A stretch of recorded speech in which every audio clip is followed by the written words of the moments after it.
iRock Radio, the world headquarters of rock. It's Mike Karolyi, backstage at the Xfinity Theater in Hartford. Tonight we've got the big show with Disturbed, Breaking Benjamin, Alter Bridge, and Saint Sonia. And now I have the distinct pleasure of hanging with David Draiman from Disturbed. How are you? The distinct pleasure is mine. Well, we go back a little ways to our WCCC days. And since that station signed off 2 years ago, lots have changed. You know, we're now iRock Radio, an internet radio station. But you've been very good to us over the years, and we thank you for everything you did in the past, and of course for sitting down with us now. So we appreciate it very much. We appreciate the support. So tell me about, Immortalized. About a year ago it was released, almost a year ago, and a lot has happened in the past year, not only with the band, but with the world and everything. But the first thing I'd like to know is, what has been the best part for you about getting the band back together, releasing the music, and hitting the road?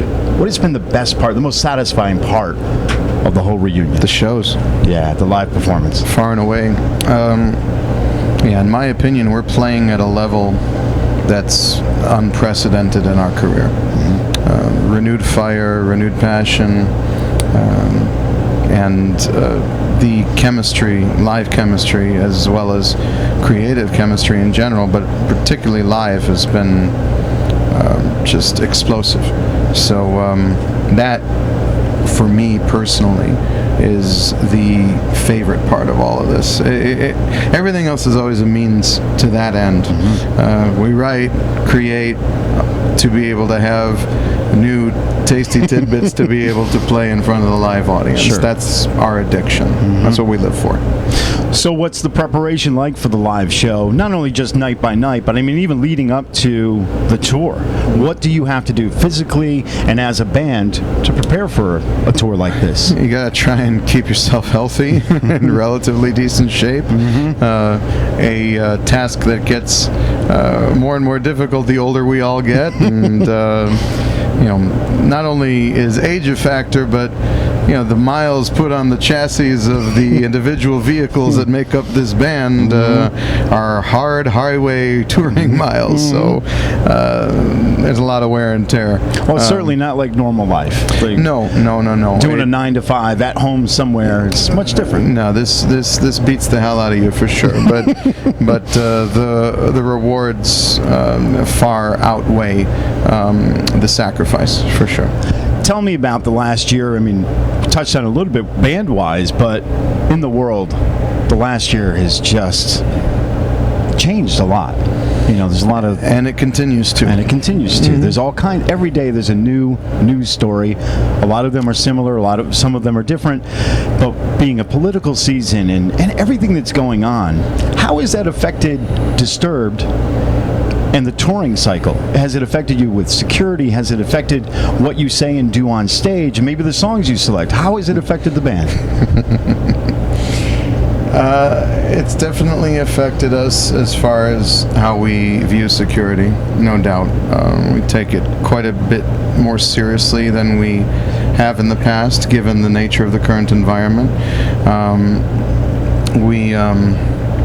You can't let fear dictate your actions, and you can't live in that sort of state, but it's always good to be prepared and good to be cautious.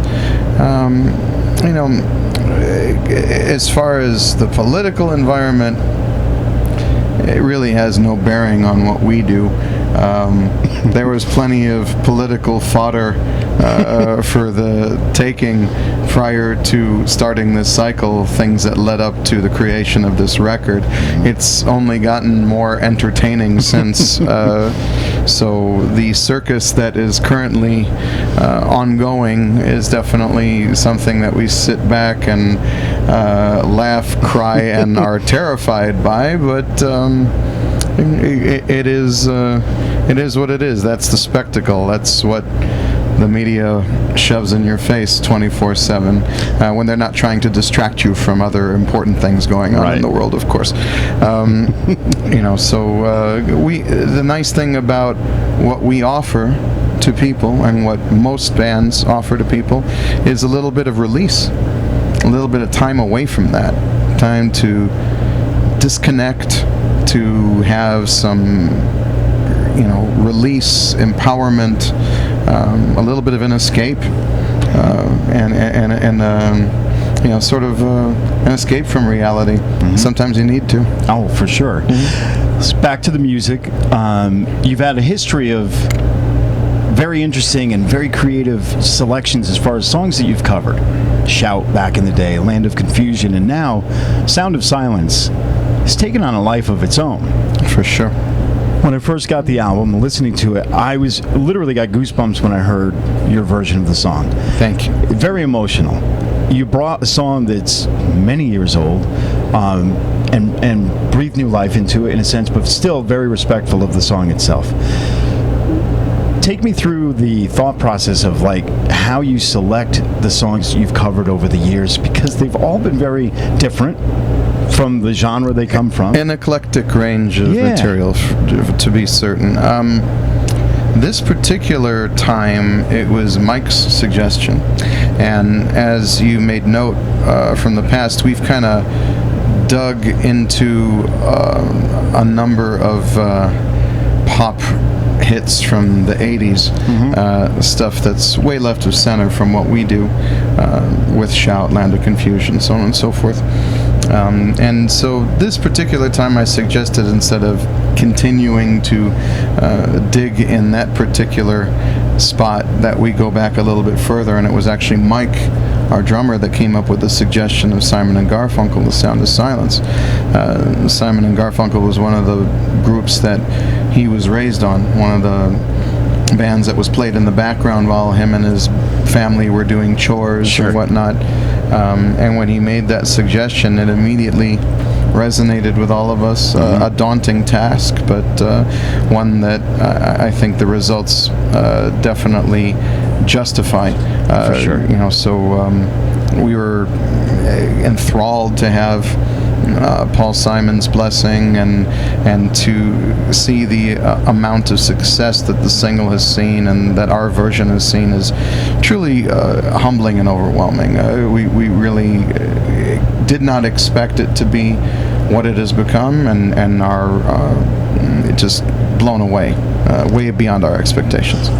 Was there any apprehension? And I know, with the song's success, I'm sure you always knew you were going to perform it live, but was there any apprehension to perform that song live, even like in the very beginning? Oh yeah.